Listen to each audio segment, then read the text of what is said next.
غوث پاک فرماتے ہیں کہ مجھے جب میں نے ایمان کے دفتر کو الٹ پلٹ کر دیکھا، نیکیوں کے دفتر کو الٹ پلٹ کر دیکھا، تو ایمان کے بعد مجھے سب سے بڑی نیکی کھانا کھلانا نظر آئی۔ میں اللہ سے دعا کرتا ہوں اللہ مجھے کائنات کی دولت دے تو میں اللہ کی ہر مخلوق کو کھلاؤں، اس لیے کہ کھلانا بڑی نیکی ہے، کیونکہ جو ایک لقمہ کسی بھوکے کو کھلائے، مسلمان کو صرف نہیں بھوکے کو، اس کے اور جہنم کے درمیان 7 پردے گرائے جاتے ہیں۔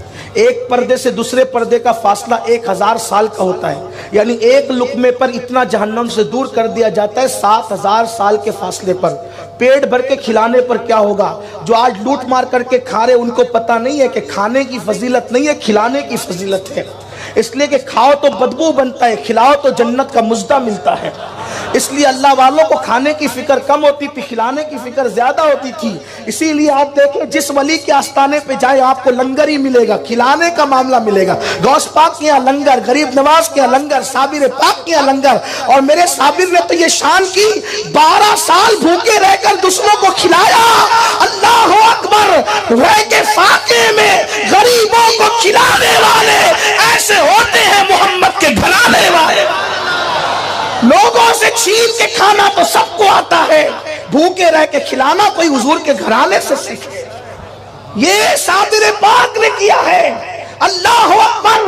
تو غوث پاک یہاں کھانے کی بڑی فراوانی تھی، بہت فراوانی تھی۔ لنگر تقسیم ہوتے تھے، لوگ کھاتے ہی رہتے تھے، اور لنگر میں بھی چھوٹی موٹی چیز نہیں پکتی تھی۔ یہاں بھی ایک بات تھوڑی کہنا چاہتا ہوں، برا نہیں مانے تو۔ بیٹے کی شادی میں 80 روپے والے چاول پکتے ہیں، لیکن نیاز کریں تو بولتے ہیں سستے والا چاول ذرا لائیں، اس پہ بھی نیاز ہو جاتی ہے۔ لیکن آپ آنے والوں کو کیوں دیکھتے ہیں؟ بیٹے کے نام پہ 80 روپے کلے والے چاول لائے، غوث پاک کے نام پہ 20 روپیہ۔ یہ محبتوں کی بات ہے، یہ محبتوں کی۔ کچھ لوگ کہتے ہیں یار یہ اتنی نیازیں کیوں ہوتی ہے؟ اگر یہ پیسے اٹھا کے مدرسے میں دے دیے جائیں تو جو ہر سال عمرہ کو جاتے وہ پیسے بھی پھر مدرسوں میں دے دو، جو ہر سال حج کو جاتے وہ پیسے بھی مدرسوں میں دے دو، سبھی مدرسوں میں دے دو۔ پھر امام حسین نے 25 حج کیوں کیے؟ امام آدم نے 55 حج کیوں کیے؟ بات یہ ہے ساری چیزوں کی اپنی اپنی ایک شان ہے۔ کھلانے کے وقت کھلایا جائے گا، لٹانے کے وقت لٹایا جائے گا، عمرہ کے وقت عمرہ کیے جائیں گے، مدرسے میں دینے کے وقت مدرسے میں دیا جائے گا۔ ہم مدرسوں کے مخالف نہیں ہیں، ہم لوگ خود مدرسے چلاتے ہیں الحمدللہ۔ جو ہے سب نیکی کی خوشبو الگ الگ ہے۔ اس لیے اگر آپ کو نیاز کرنے میں تکلیف ہے اور جب آ جاتے ہیں تو چھپتے چھپاتے برابر آ کے کھاتے ہیں، نہیں وہ آ گئے تھے ایسے، جب آپ کھاتے نہیں ہیں تو پھر آتے کیوں ہیں؟ اور کچھ لوگ اتنے کٹر کہتے ہیں نہیں ہم تو فاتحہ کا نہیں کھاتے، ہم کہتے ہیں ہاں ضرور نہیں کھاتے ہو اور نہ کھاؤ گے فاتحہ کا، کہ نہیں وہ دیگ والا کھاتے فاتحہ والا نہیں کھاتے۔ کیوں نہیں کھاتے؟ اللہ کے رسول نے فرمایا جس کھانے پہ بسم اللہ پڑھا جاتا ہے وہ شیطان پہ حرام ہو جاتا ہے۔ ارے ایک بسم اللہ پڑھی تو شیطان نہیں کھا سکتا، چاروں پورے پڑھی۔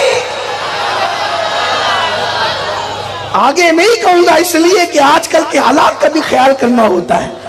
میری سنی قوم بہت سمجھدار ہے، ہم فاتحہ کا نہیں کھاتے، ہاں انتر منتر نہیں پڑھے جاتے، اللہ کا قرآن پڑھا جاتا ہے، اور جس کھانے پہ قرآن پڑھا جائے وہ شیطان پہ حرام ہو جاتا ہے۔ اب جو بیچارے نہیں کھاتے ہمیں الزام نہ دے، وہ خود سوچے میری برادری کون سی ہے۔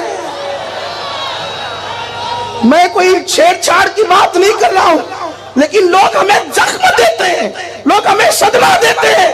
قرآن پڑھا جائے نہیں کھاتے ہو، اور تم نے کیا کیا لکھا ہمیں پتا ہے، لیکن میرا عنوان وہ نہیں ہے۔